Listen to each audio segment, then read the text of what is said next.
Dans toutes les langues, il existe différents registres qu'on va utiliser en fonction de la situation de communication. On a le registre littéraire ou poétique, on a le registre formel ou soutenu, le registre standard ou neutre, le registre informel ou familier, le registre très familier et le registre vulgaire, tout ce qui est gros mots, jurons, etc. Plus on est dans les registres soutenus, formels, moins il y a de différence entre les différentes variétés d'une même langue. Par exemple, en français, le français formel québécois, le français formel de la France, ça se ressemble beaucoup.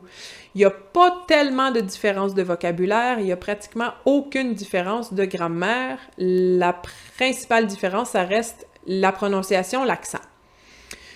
Plus on descend dans les registres de langue, plus on va vers le familier, le très familier, le vulgaire, ben c'est là que le vocabulaire change beaucoup, la prononciation s'éloigne encore plus.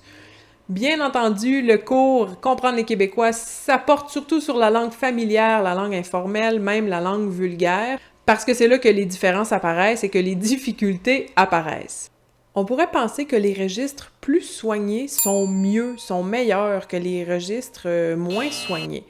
Mais en fait, dans son livre La langue rapaillée, la linguiste Anne-Marie Beaudoin-Bégin, aussi connue sous le nom de l'insolente linguiste, fait une très belle allusion. En fait, elle compare les registres de langue à la façon dont on s'habille.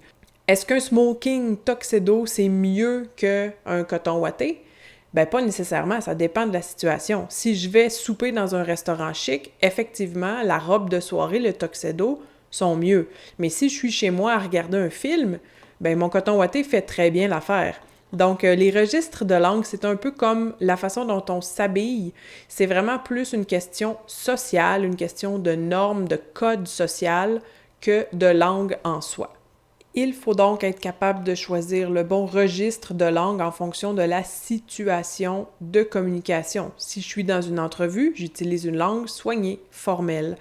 Si je suis avec mes amis ou ma famille dans un souper, on mange des hot dogs, un barbecue dehors, ben sur le bord de la piscine, j'ai absolument pas besoin d'utiliser une langue formelle. Bref, Comprendre les Québécois, c'est un cours qui vous enseigne ce que les livres n'enseignent pas, c'est-à-dire la langue naturelle, la langue qu'on entend à l'extérieur spontanément dans les situations informelles du quotidien.